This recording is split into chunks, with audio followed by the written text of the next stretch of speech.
Ese mwigeze mugirira amatsiko inkuru z'abantu batagiraho kuba? Nubwo tubaca iruhande ntitubabaze impamvu babaye uko tubabona, burya nabo bigeze imibereho myiza. Ibyangombwa by'ubuzima biba byarabaguye nabi nk'abandi bose, bagasigara nta n'ubundi buryo. Nubwo ibi byose biba, hari abadahwema kuba abantu beza. Isi ni ahantu hatangaje cyane. Bamwe ni abakire, abandi ni abakene, ariko buri wese yamaze kwiyakira kandi akomeza kubaho. Hari benshi batanagira byibuze aho kuba. Sinshidikanya ko kubaho ntaho kuba ufite, uba mu mihanda bigoye cyane. Gupfobya no gusuzugurwa n'abantu mu by'ukuri wasanga ari byo bigoye kurushaho. Burya ntawe warebera undi ku mugongo ngo amenye icyo aryamiye. Video tugiye kureba nonaha niyo iri bubisobanure neza kurushaho.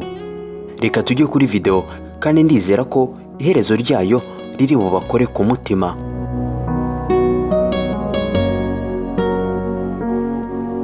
Umukobwa witwa Cassie Fisher, igitondo kimwe ari mu muhanda agana kuri resitora, yabonye umugabo n'imyenda y'ibicabari ari gucuranga ku muhanda anakusanya ibiceri. Maze agezeyo afata ikawa aricara. Nyuma hashize akanya gato abona umugabo yinjira muri resitora yari arimo. Cassie yitegereje umugabo, abona akuye mu mufuka ibiceri byose afite atangira kubibara. Ibyo ari byo byose byari ibiceri abahisi n'abagenzi bari bagiye bamuha. Byagaragaraga ko ari kureba ko amafaranga afite ahagije kugira ngo agire icyo agura. Umukobwa akibona ko umugabo kubona byibuze amafaranga yagura ikawa bimugoye, yarababaye cyane. Cassie yafashe umwanzuro wo kumwegera ashaka kuvugana nawe, nubwo umugabo yasaga nk'adashaka kuvuga.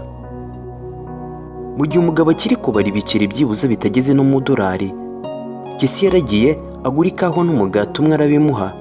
Umugabo maze arabyakira ahita atangira kubirya kuko yari ashonje cyane. Cassie yahise amubaza ati, ese wakicarana nanjye kuri aya meza ko ndi njyenyine?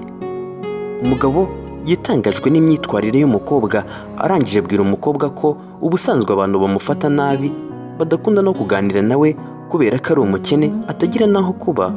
Cassie yabonye ko mu by'ukuri kuba mutumiye ku meza byamunejeje cyane. Nuko umugabo yicaye ku ntebe akajya arya banaganira. Umugabo nubwo atari muri mood yo kuvuga, Cassie yamenye ko izina rye ari Chris. Umugabo yakomeje kuganirira umukobwa ati, papa kuva navuka sinigeze mubona na rimwe. Umugabo yabwiye Cassie ko kubera abantu babi yitangiye gukoresha ibiyobyabwenge, bityo gusubira ibuntu biranga atangira guca mu bihe bibi. Cassie ari gusobanura ibye n'uyu mugabo utagira aho kuba, yaravuze ati, nanjye naravugaga ariko umwanya munini wo kuvuga nari nawumuhariye. Yambwiye buri kimwe. Mu by'ukuri yari afite ibibazo byinshi byo gusobanura. Yari yararambiwe isi, nta cyizere cyifitiye. Nyuma yakomeje n'aya magambo, ubu buzima sinjye wabuhisemo. Kubaho naho kuba ufite biragoye cyane, noneho kuba abantu bagupfobya cyangwa bagukwena ibyo bigoye kurushaho. Ugira ngo buri wese utagira aho kuba ni umuntu mubi. Natwe turi abantu, twabuze kirerera gusa, nta shami dufite ryo gufataho. Imihanda ni imigome cyane, n'iminsi ikonje nuko. Udashaka gupfa ntugomba gusinzira kugeza mu gitondo. Mvuze nti, ese ubundi gupfa ninde bibwiye, cyangwa gupfa kwacu ninde ubyitayeho, byaba ari byo kurushaho. Mama nawe yapfuye azize kanseri, yaba akiriho. Muri ubu buzima icyifuzo cyanjye cyari kimwe, urazi icyo ari cyo? Kwari ukuvamo umugabo uteye ishema mama. Sinzi niba yatebwa ishema no kumeza. Cassie ati, isaha imwe yari imaze gushira. Mbonye ko natinze kujya ku ishuri, namubwiye ko ngomba kugenda byihutirwa. Yambwiye ko hari ikintu ashaka kumbwira bwa nyuma, ariko ambwira ko ari bucyandike ku gapapuro. Yambwiye uti, ndandika vuba ndakwinginze, tegereza gato. Ari nabwo hari ibyo yari ari kwandika.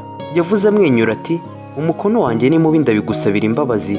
Arangije azinga agapapuro arakampa. Narihutaga kugira ngo ngerere ku ishuri igihe. Mfunguye agapapuro ndebye, mu by'ukuri naguye mu kantu, kubera ko ku gapapuro hari handitse aya magambo, uyu munsi nashakaga kwiyahura, ariko kubera we nabiretse. Ndagushimira muntu mwiza. Ubundi umugabo uyu munsi yari kwiyahura. Cassie ibi yakoze iyo bitabaho, umugabo ntiyari kuba akiriho. Ikawa imwe, umugati umwe n'ikiganiro gito byabaye impamvu yo gukomeza ubuzima k'umugabo. Cassie yavuze ko ubusanzwe atajyaga avugana n'abantu bo mu mihanda, ariko guhura nawe byatumye atekereza bitandukanye, kubera ko yumvaga ko ababa ku mihanda baba batagenzwa na kamwe, ibyabo byose ari uguteza ingaruka gusa. Iyi SMS yohereje ku mbuga nkoranyambaga yakunzwe n'ibihumbi by'abantu. Iyi nkuru ndizera ko yakoze ku mitima ya benshi. Tukaba tugeze ku musozo. Nimba mwakunze iyi video, ntimwibagirwe gukora like, mutayikunze mwakora dislike. Murabeho, mugire umunsi mwiza.